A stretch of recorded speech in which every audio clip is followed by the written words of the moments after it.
Hello friends, fans, and dairy products of all ages. This is Cheese of Ages here, and we're going to be not late to a party for once, as far as 2E drama goes. Because everybody's responding to this, and I'm somewhat of a tabletop content creator, even though I have a very tiny channel. I kind of have to reply to it as well. And that's Dungeon Craft's video asking, is Pathfinder 2nd Edition in trouble? Is Wizards of the Coast going to buy Pathfinder 2nd Edition? Look at all these points, and the solution to all these problems, air quotes, you should convert all your stuff to not Pathfinder, but 5th edition, and sell out to Wizards of the Coast. This video is going to be a little bit mean, but there's not a single point he makes to argue the point that Pathfinder's in trouble that holds up to even the most bare minimum casual application of logic. Literally, one of his points arguing that Paizo must be in trouble is they go to a lot of conventions. What? They go to more conventions than Wizards of the Coast, so they must be desperate to sell product? Maybe they just like going to conventions.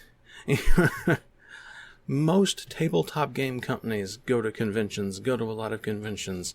Just because a big mega corporation tabletop RPG that doesn't feel it needs to go to conventions, doesn't go to conventions, doesn't make going to conventions some death mark for other companies. The hell? I'm pretty sure Marvel and DC aren't going out of business because they go to a lot of conventions. I'm pretty sure indie comic publishers that go to even more conventions are having trouble keeping their doors open any more than like normal or especially, But yeah, that's just one of the worst arguments amongst a suite of other arguments that have a little bit more basis. But let's just get one thing out of the way. This thing I'm about to talk about is just about generally speaking, because one of his primary point in the video is something other YouTubers, one smaller than him in particular, brought up as their primary argument to why not D&D, but Pathfinder 2nd Edition is in trouble.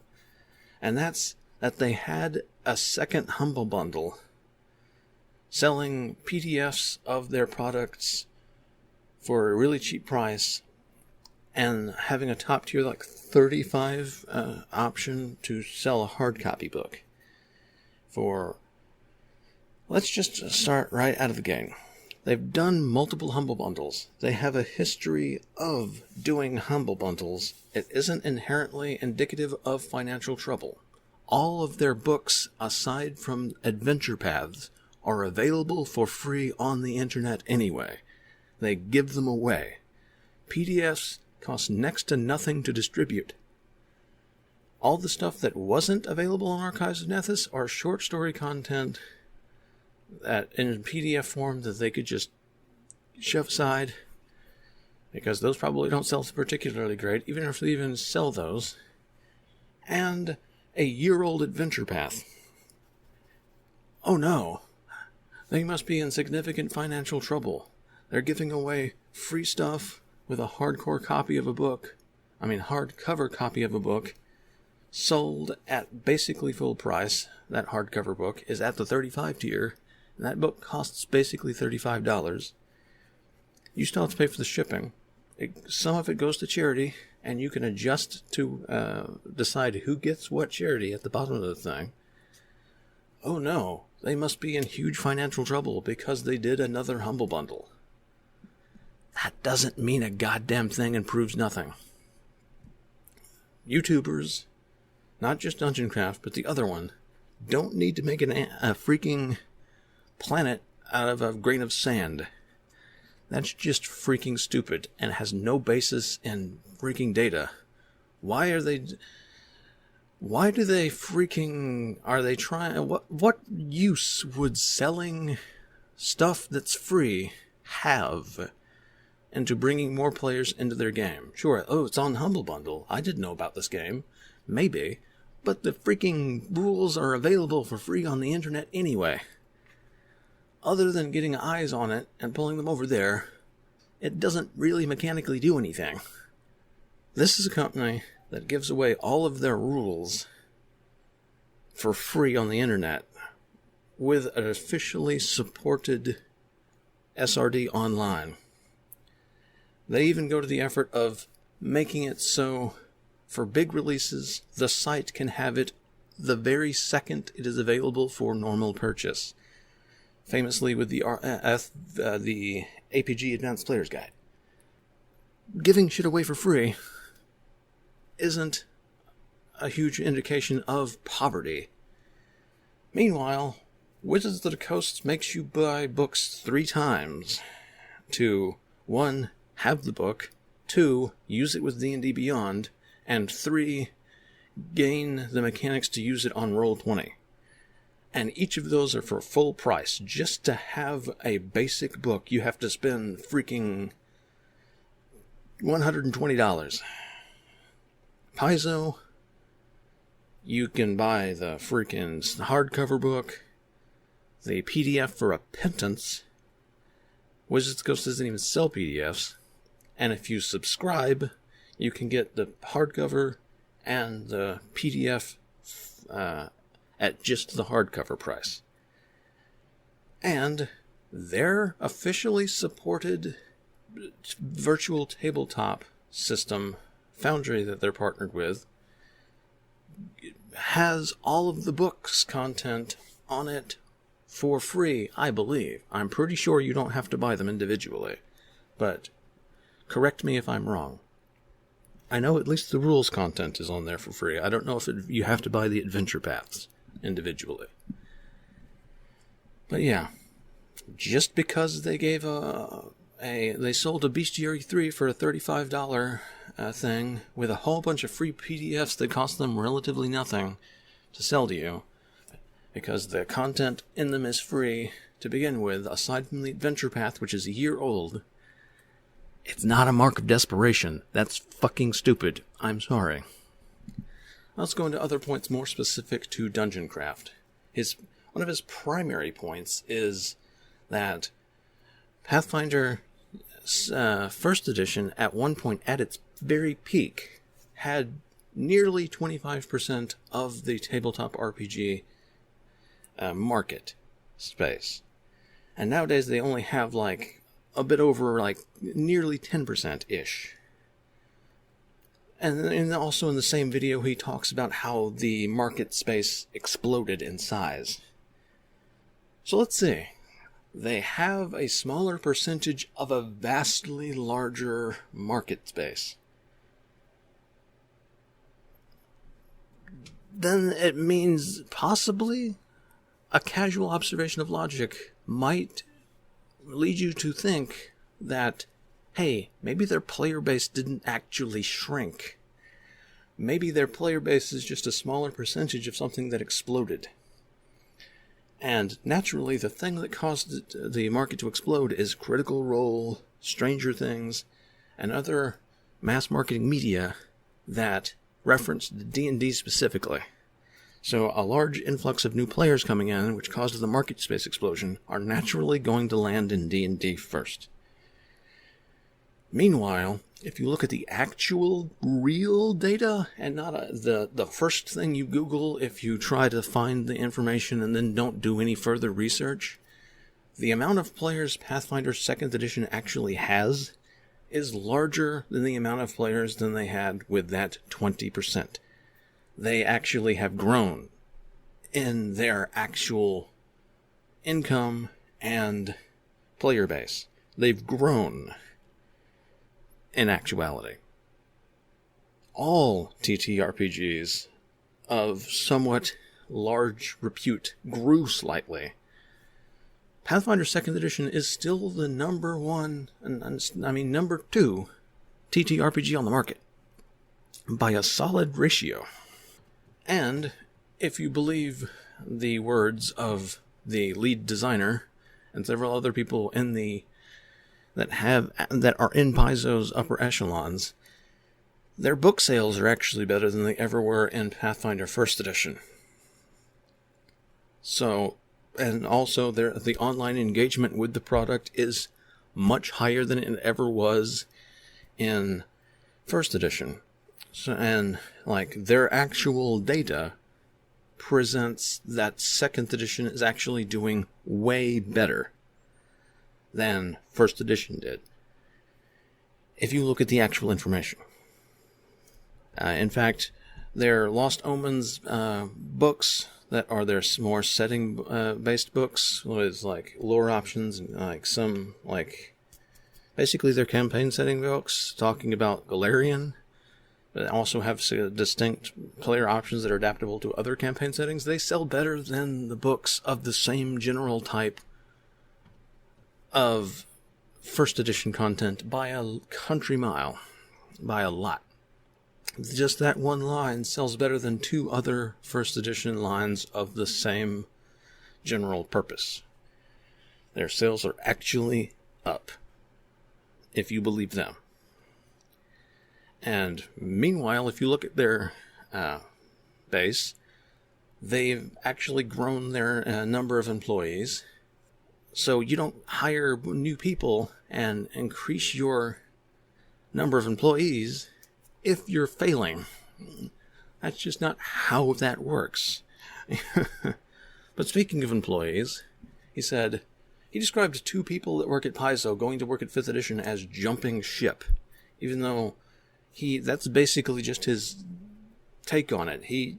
If he'd done any research, he wouldn't be making hugely inflammatory statements like, oh, they moved from Paizo to 5th edition. They must have been jumping a sinking ship. That was their reason. No. They were basically just like designers, rank and file designers, and they moved to 5th edition to more senior positions that are higher paying. So basically they just went to get a promotion. They were offered a better job. That's not indicative of a sinking ship. And laughably, let's move on to another point. Oh, Roll20 numbers indicates that barely anybody plays Pathfinder 2nd edition on it. I don't know. Maybe if you've done any research, you'd know, just looking at a cursory glance at the Pathfinder 2nd edition community, most of them prefer other platforms because Roll20 charges you for the books and is really slow about getting the books on there and does basically nothing to support any systems aside from 5th edition.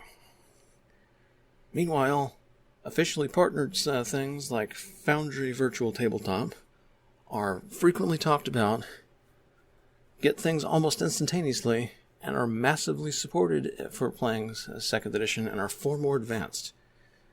Roll20 is slowly dying. Its only saving grace is it's the virtual tabletop most accessible to newbies.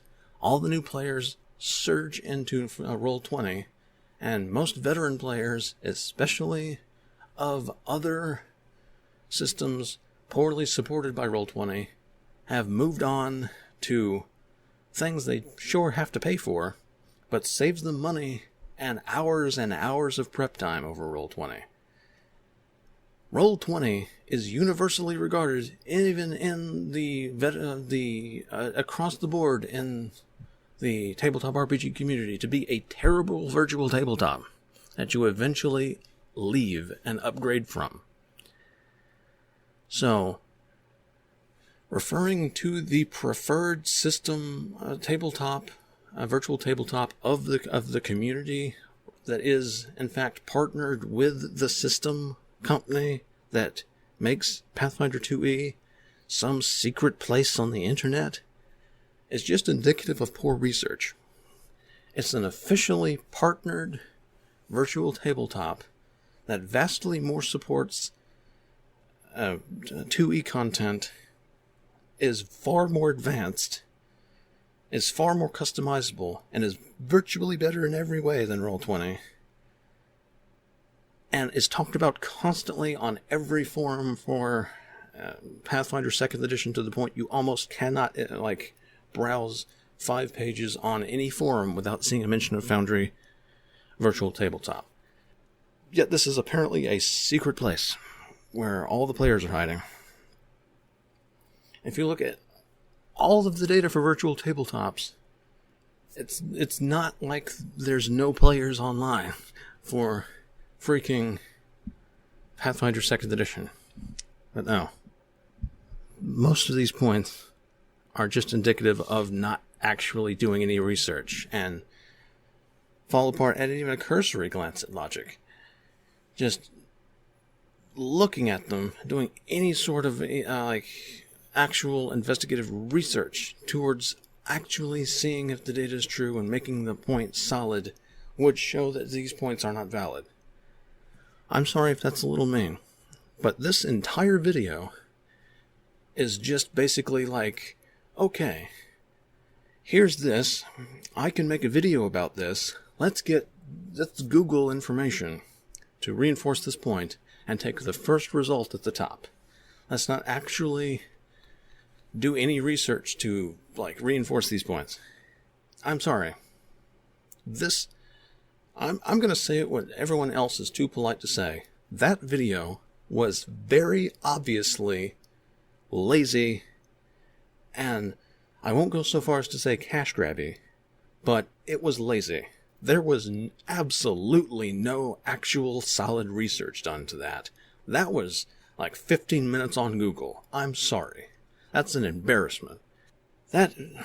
This is a guy that not 6 months ago was arguing that D&D 5th Edition might be sold to Games Workshop or Pathfinder. Paizo, I mean. So literally 6 months ago, he was arguing that maybe Paizo might buy 5th Edition. And now, 6 months later than that, he's arguing that freaking Wizards of the Coast might buy freaking Paizo. Which is also not how the industry works. You don't buy out your competition if you have a significant lead on them or anything like that. There's no reason for Wizards of the Coast to buy them. It makes no marketing sense. But hey, if you want more even-keeled videos on this topic, there's tons of them on the internet, including one from a Untested Builds, I believe. You could just Google an untested response to Dungeon Craft and you'll probably find it. That guy is actually in marketing and spends some casual talk about saying, oh yeah, all these statements, this is just not how markets work. They're this is not how that works, you know. the market share, that's not how market shares work. And you don't buy people out to squash competitions like that unless there's a significant chance of being a threat, or you would get a huge amount from it. You don't buy something to just shelve it. That's not how that works. Why would you buy a failing company to shelve something? And why would you buy a failing company to put product on the shelves if the product's failing? It doesn't really make any sense from a marketing perspective. And if we're going to talk about market space and growth, let's compare the product. Pathfinder 2nd Edition has a way, way higher output of product than D&D 5th Edition does. I personally, this is opinion, I personally would argue that in 2 years, Pathfinder 2nd Edition has put out more content than D&D 5th Edition has put out in over 6 years. They have more bestiaries than freaking 5th Edition does, as the Knights of the Last Call pointed out, in a fraction of the time. And let's talk about PaizoCon. Oh, they're failing because they did a Humble Bundle. At PaizoCon, they announced a line of products going on for a full year, and announced the start of a new style of bestiary that combines monsters, lore, and player options, all related to specific types of monster, starting with the Book of the Dead. And this is the format going forward. So, simultaneously announcing Book of the Dead, they announce books for at least the major other monster types, all of which in the same style, presenting monsters, lore, and character options. Book of the Dead is getting at least 3 player ancestry options. Vampire, ghoul, which are insinuated to both be versatile heritages, so you put it on a different race. And then there's skeletons, which are implied to be a base race ancestry. Even though I think it should be both, if not a versatile ancestry. So there's going to be more racial options, ancestry options, at least three in Book of the Dead. And if this style of book is going to be the style of bestiary going forward, where it's monster-type specific books, we could eventually get playable full-fledged demons, playable draconic races, etc., etc. Maybe magical beasts of freaking variety, just called beasts in Pathfinder 2nd Edition. And they are pushing forward to release multiple adventure path things at the same time to make up for delays in shipping that were caused. And announced multiple adventure paths going all the way into next year and beyond. So, this is definitely the behavior of a company that's struggling. Put out way more product, give away all of the rules content of it for free, and just put forth a model that could give content that the players want and could be excited for years to come. This is definitely the behavior of a dying company. Put out all this content for free, plethoras of it. Other people have said, D&D wants you to buy rule books. Pathfinder 2e wants you to play a great game. They are more specifically buy adventure paths and accessories and stuff like that. They want you to play a good game. They give you the rules for free, and here's a whole bunch of other stuff you can buy. Oh, you want the books? Here's books. Here's a collector's edition book. Now, here's PDFs that you can buy for cheap. If you want to support us with a little bit of money, just buy a cheap PDF thing. Or you want to have it in PDF format. You prefer that? It will make it cheaper than the freaking print version for you. A fraction of the cost, even though that would potentially cost us money. You want to support us by doing a subscription model where you are charged for each book and you auto-order each book that's coming out? Well, hey, have the PDF version for free as you subscribe to the hardcover books. There you go. Oh, here's all these other side accessory tools as well that could make your game good. Have these nice flip mats and this other style of flip tile. Here, have all these other things. And we're gonna, instead of devoting most of our product line, we don't even actually freaking talk about all these accessories and stuff that we have that are really good. We don't even push these things that could make us a lot of money. We are just gonna push these products, and we're gonna talk primarily about the products we're giving you completely free at PaizoCon. Other than the adventure paths, which they only mentioned a little bit. That was 25% of their presentation. 3/4 of their presentation was talking about content they're just going to put online for free. This is the behavior of a company that's struggling for money, apparently. So yeah, is Paizo a failing company? Very obviously not, even with the most casual, humanly possible glance. I'm sorry if that's mean. Anyway, I've got some D&D 5th edition content coming up, some more Pathfinder 2nd edition content coming up, and a couple more videos in the Taking 5 line that you can look forward to. Probably going to do some more builds, some build guides.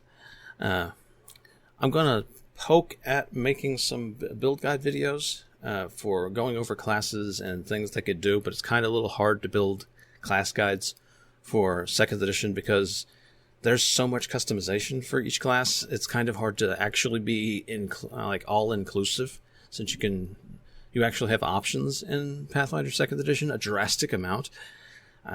So it's a little harder to write class guides for them than 5th edition. I enjoy both games, I'll remind you. But yeah. Look forward in the near future, though, for some 5e content talking about one of my favorite builds that I'm playing right now, as well as some previously mentioned Taking 5 videos. And in the future, there'll probably be some Pathfinder 2e build content, but that may be a while from now. But for now, I've got to roll.